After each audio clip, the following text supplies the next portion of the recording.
Hi, my name's Rob and I'm here to talk to you about brass instruments. As you can see from that opening piece of music, I play an instrument called the trumpet.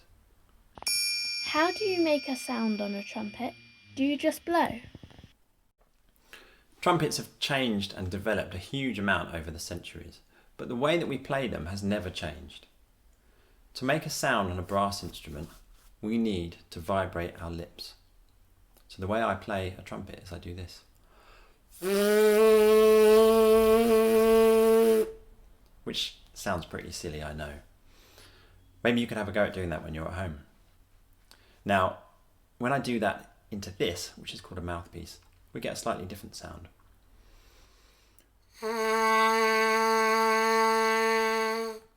Which you could argue sounds even sillier. But when I put the mouthpiece into the trumpet, we get the sound that I think you'll all recognise.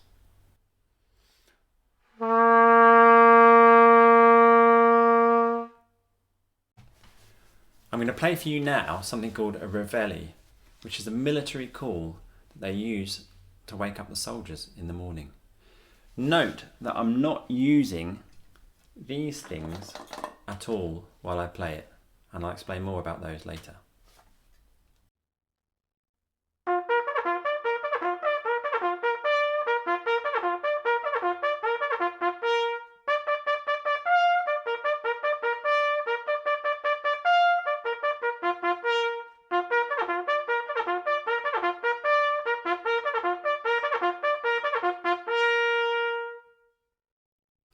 Over time, trumpets began to be in demand as musical instruments, rather than just as loud things to make people go and fight or to wake them up in the morning.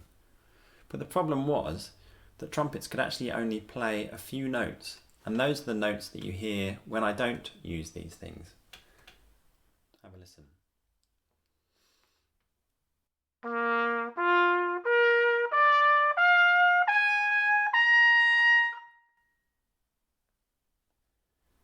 Those are called the notes of the harmonic series. And while they sound okay, it's hard to play a tune with them, except for when you get really high. Those notes actually get closer together the higher up you get, which means a lot of the early trumpet music is very high and very hard to play. Is there any instrument that goes higher than a trumpet for those high notes? Some people, when playing this old music, use trumpets that are very similar to those that have been used at the time. What I've got here to show you today is something called a piccolo trumpet, which is a modern trumpet, and it makes playing that music much easier. You can see it's much shorter than my trumpet that I use most of the time. And that means that I can play high notes more easily. Now it also has these things, which I keep referring to. They're called valves. And what the valves do is they allow us to be able to play every single note rather than just those few that you just heard.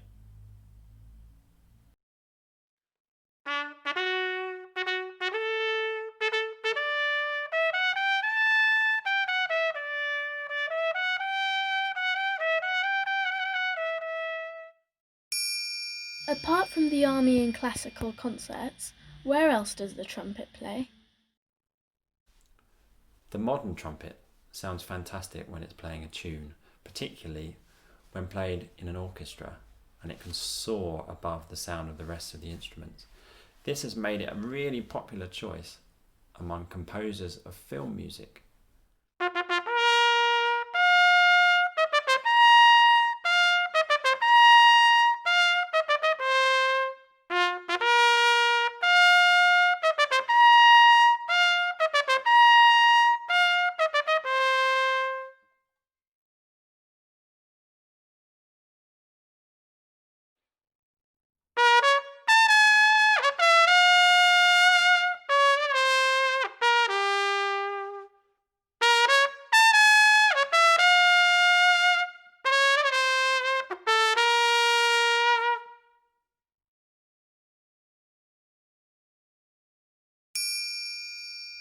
What other techniques do you use to play the trumpet?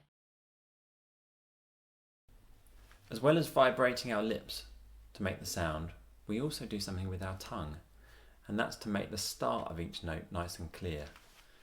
Now usually we start each note with a t or a d sound. T, t, t, t. Why don't you give that a go? Try it with Rod. Here we go.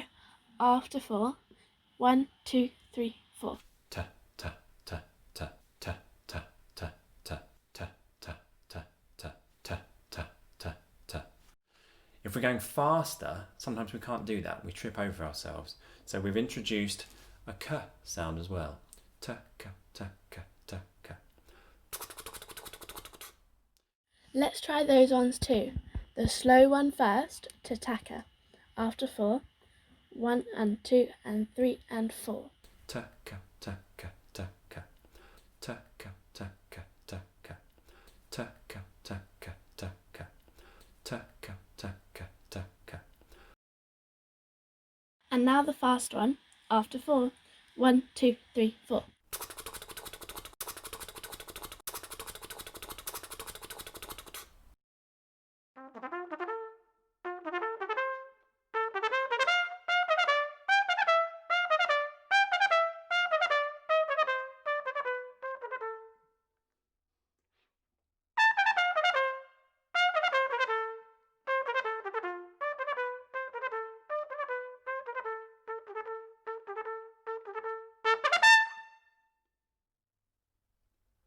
Now, an exercise called call and response.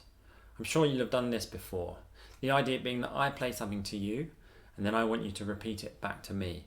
Now I'm going to be playing my bit on the trumpet. I would love it if you're able to sing back to me, but if that's not possible, what would be just as good would be for you to clap the rhythm back. 1, 2, 3, 4.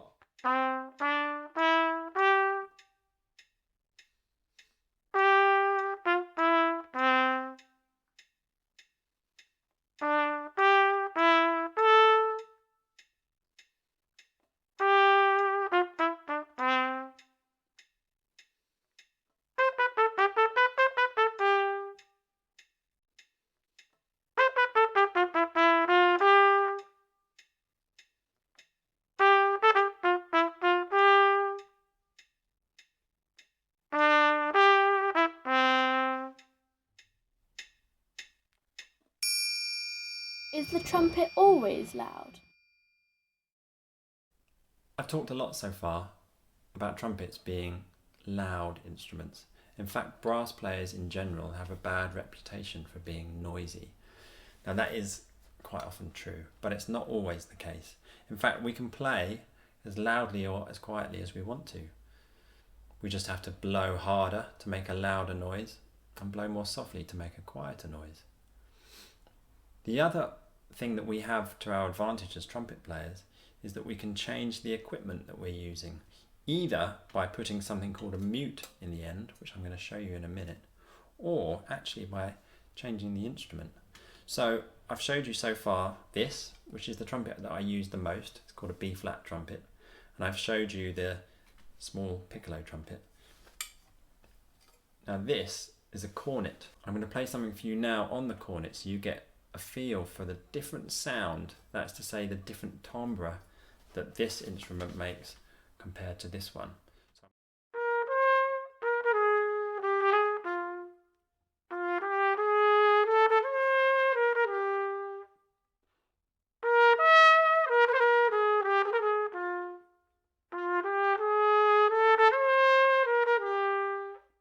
So before playing you that tune on the cornet, I mentioned another way that we can change the timbre or the sound of the instrument, and that is to put something called a mute into the end, into the bell of the trumpet, which completely changes the sound, as you would imagine. There's lots of different types of mutes that we use. The first one I'm going to show you is actually called a practice mute, and that's what it's for. It's for practicing at home. It's the mute to not annoy your neighbours when you're practicing, and we all need to practice, because practicing is when you make all the mistakes. Not that I ever make mistakes.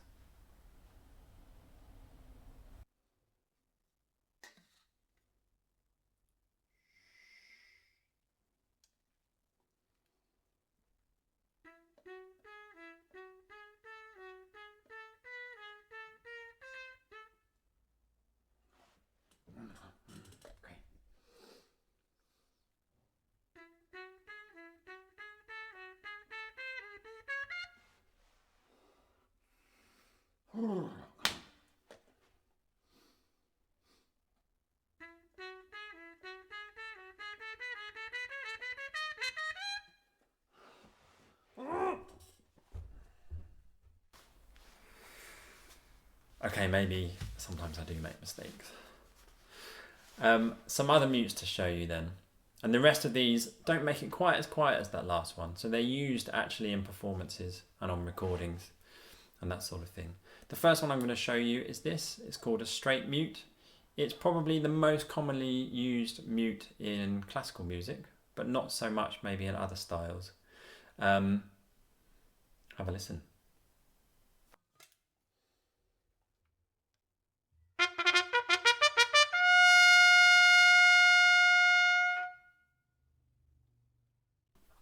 Next up, we have something called the plunger mute, and it's actually called that because, well, it's like a toilet plunger. And in fact, many players just use a toilet plunger. They don't bother spending money on this. I don't know why I did. I think it looks cool. So this just goes on the end. It doesn't stick in the trumpet like the other ones do. So I have to hold it like this and I can move it in and out, and that's what changes the sound.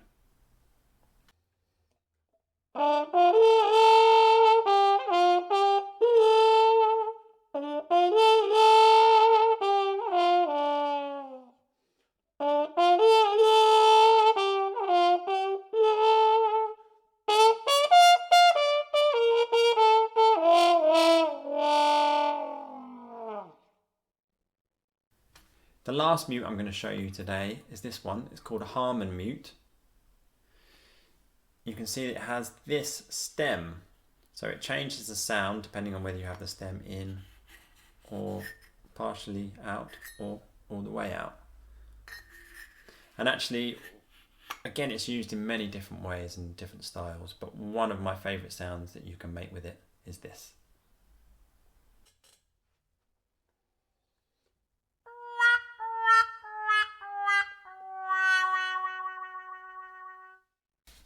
I just wanted to show you now a few things that we like to call extended techniques, and we call it that because it's a posh way of saying sounds that you wouldn't normally expect an instrument to play. And all instruments have extended techniques. Trumpet, some of my favourite things are flutter tonguing.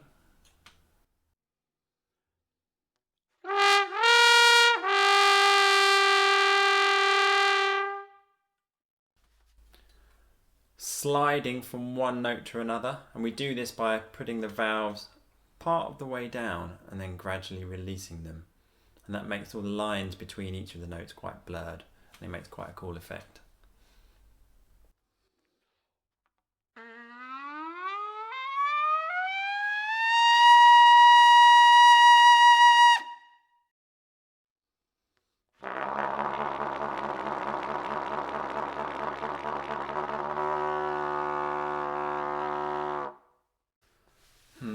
Yeah, sorry about that. Should we move on?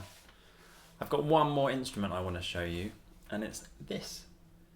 This is called a flugelhorn, and actually is probably my favourite of all of the instruments to play from the trumpet family. I'm going to play you a tune now, which you may recognise. It's called Fly Me to the Moon.